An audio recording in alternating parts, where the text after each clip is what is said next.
चर्चा का उद्देश्य क्या है, क्या होना चाहिए। शुरू शुरू में देखिएगा आप लोग कि जो महादेव को गुरु मानता है और गुरु चर्चा शुरू करता है, उसको बहुत सारी अनुभूतियां आने लगती हैं और तेजी से वो बढ़ता है। धीरे धीरे धीरे धीरे उसका मन धरती के आकर्षण में भागने लगता है। अब वो चर्चा से कमाना चाहता है पैसे, चर्चा से कमाना चाहता है सम्मान, चर्चा से लेना चाहता है सुविधा, चर्चा से लेना चाहता है अपनी वरीयता, अपना वर्चस्व, उससे लेना चाहता है।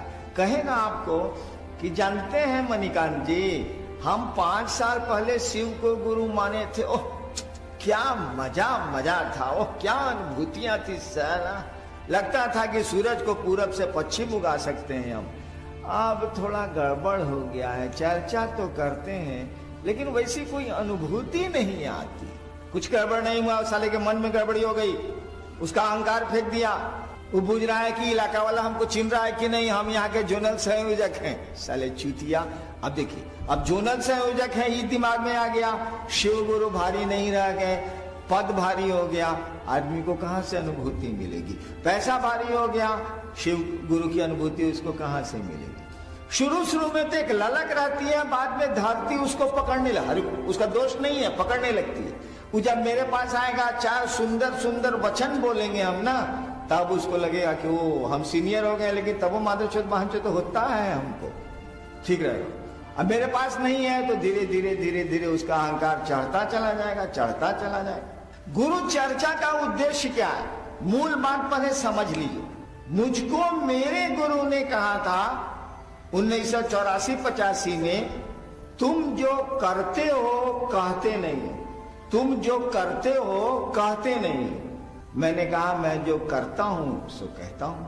हम बहुत पूजा पाठ में ठगा हुए हैं, इसीलिए जो करेंगे सो कहेंगे।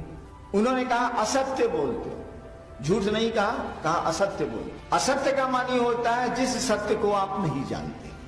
असत्य का मानी होता है जो जिस सत्य को आप नहीं जानते हैं और बोल रहे हैं। झूठ का मानी होता है सत्य आप जानते हैं तब नहीं बोल रहे। जैसे एक छोटे बच्चे से आपने पूछा दूधू कितना होगा बउआ, वो अंगुली पर जोड़ा, बोला दूधू 3, जोड़ने में उसने गलती कर दी है 3, लेकिन वो झूठ नहीं बोल रहा है, कहे वो जोड़ के उसको 3 आया है तो दूधू 3 बोल रहा है। कहा जाएगा दूधू 3 तो होता नहीं है, तो कहा जाएगा बच्चा असत्य बोल रहा है, दूधू 3 होता ही नहीं है। लेकिन झूठ भी नहीं बोल रहा है, उसके जोड़ में आया है 3, तो क्या बोलेगा। इस अगर आप जानते हैं 2 1 3 होता है और तब बोल रहे हैं 4, तब आप झूठ बोल, कि आपको मालूम है कि 2 1 3 होता है, तब दूसरे को आप 4 बोल रहे हैं, तब झूठ बोल। तो मेरे गुरु ने मुझको कहा असत्य बोलते हो। मैं उस समय असत्य का माने नहीं जानता था, मैं समझता था असत्य का मानी झूठ होता। तो मुझको थोड़ा खराब लगा, क्योंकि महादेव जैसा कुछ दिख तो नहीं रहा था, एक आवाज आ रही। हमने कहा जी ना, मैं असत्य नहीं बोल रहा। तब उन्होंने पूछा क्या करते हो, सवाल था कि जो करते हो सो कहते नहीं हो। तब वो आवाज ने पूछा हमसे कि तुम क्या करते हो। उस समय मैं लोगों को शिव शिष्य बना रहा था, बहुत कम लोगों को, लेकिन बना रहा था। मधेपुरा में उस समय में मैजिस्ट्रेट था। मैंने कहा जी दूसरों को शिव शिष्य बनाते हैं। आवाज ने कहा जो करते हो दूसरों को करने को कहो। पहले पूछ लिया क्या करते हो, मैंने बताया कि दूसरों को शिव शिष्य बनाते हैं। फिर हाँ नहीं पूछा उन्होंने करने को क्या कहते हो। अब तो काठी हम गिनिए दिए थे तो चुप हो गए, गलती तो हमसे हो ही गई। करने को साधना कहते थे, अपने लोगों को शिव शिष्य बनाते थे, शिव शिष्य बना देते थे।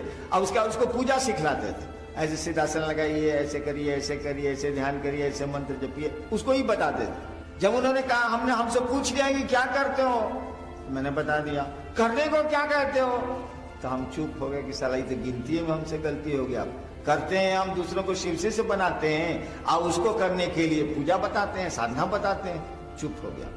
आवाज ने कहा जो करते हो दूसरों को करने को कहो। एक मेरी आदत है कि मुझको जब आप हरा दीजिएगा कोई चीज में तो हम हारेंगे नहीं। आरा छपरा में क्या होता है कि खेत का नापी हो जाता है, अमीन आके नाप देगा, ये आपका खेत हुआ, ये आपका खेत होगा, और उसका खूटा गढ़ता है कि आपका खेत है, ये आपका खेत है। जहां खूटा गढ़ाना शुरू हुआ कि खेत वाला कहेगा खुटवा तो वही जा दौड़ी जहां हम कहते नहीं, नपला से ना हुई, यानी सुनेगा नहीं वो कुछ। नाप जी जो करना कर ली। तो मेरी आदत है, हमको हरा दीजिएगा ना तो हम खोज के आपसे लड़ेंगे कि हारे नहीं हम, मेरा अपना स्वभाव। तो हमने महादेव से कहा, उस आवाज से कहा महादेव को प्रचार की जरूरत है। तुरंत मैं समझ गया कि इसे महादेव का प्रचार होगा।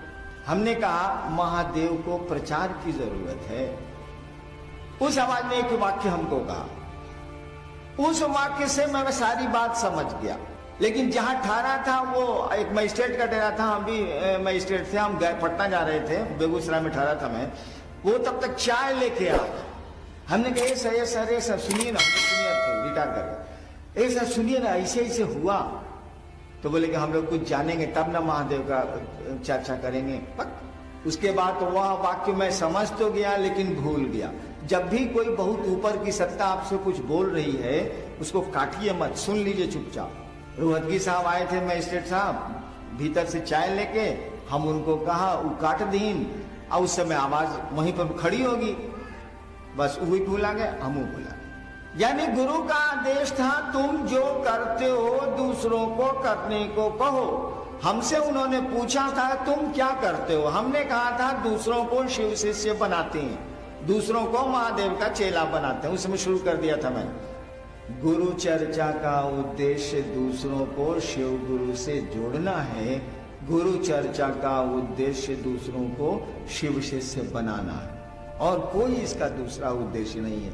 मैंने तो देवघर में कई बार इधर मैंने लगातार मैंने कहा है कि आप तिजारत करिए, आप व्यापार करिए, कोई दिक्कत नहीं है। वो सम्मान खरीदिए, पैसा लीजिए, पद धरिए, कोई दिक्कत हम लोगों को नहीं है। लेकिन कम से कम महादेव के काम में तो तिजारत छोड़ दीजिए, पटवारी बुद्धि छोड़ दीजिए, व्यापार छोड़ दीजिए, बाकी दुनिया में करिए ना, क्या आपको रोक रहा है? कम से कम अपने गुरु के मामले में व्यापार छोड़ दीजिए, बाकी जहां व्यापार करना है करिए, जहां तिजारत करनी है करिए, के रोक रहा है? दुनिया तो उसके बिना चलती ही नहीं। और व्यापार को प्यार से भारी दुश्मनी है। जैसे रोशनी को अंधेरे से दुश्मनी है या अंधेरे को रोशनी से दुश्मनी है, प्यार को व्यापार से भारी दुश्मनी है। अगर व्यापार में आप प्यार को ले आया, व्यापार बैठ जाएगा। अगर आप ले आए हैं व्यापार में प्यार को, व्यापार बैठ जाएगा। अगर प्यार में व्यापार को लाइएगा, प्यार बैठ जाएगा। दोनों का आपस में भारी बैर है। प्यार और व्यापार एक साथ रह ही नहीं सकते, मोहब्बत और तिजारत एक साथ हो ही नहीं सकती। दोनों दूसरे को एक दूसरे को मारेगा। व्यापारी है आप, उसमें मोहब्बत कर रहे हैं, सब लुटा दीजिएगा, चला जाएगा व्यापार हवा में।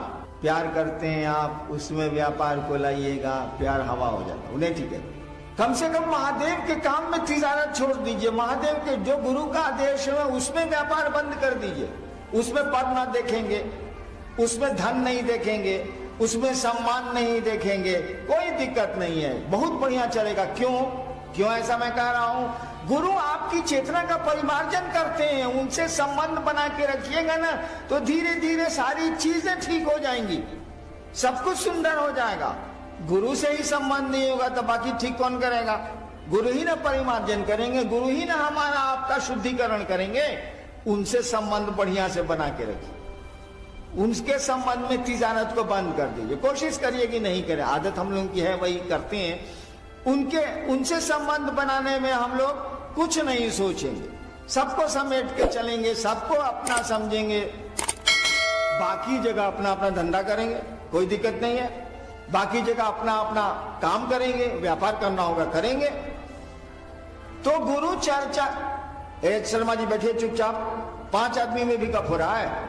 महिलाओं को बोलिए चुप रहने के लिए, नहीं तो बाहर जाएं। कुर्सी पर बैठी हुई महिलाएं चुप रहें कृपया। तो उनके पांव में दर्द है इसलिए कुर्सियां दी गई हैं। उनको भ्रम हो गया कि हम बहुत सीनियर हैं इसीलिए कुर्सियां दी गई हैं। ऐसा नहीं है, वो बैठ नहीं सकती हैं इसीलिए कुर्सियां उनको मिली। तो चर्चा का उद्देश्य दूसरों को शिव का शिष्य बनाना।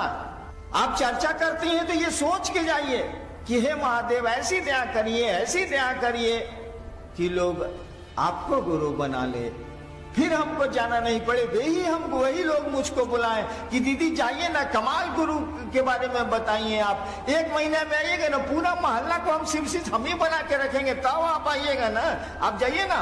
अरे कमाल हो गया।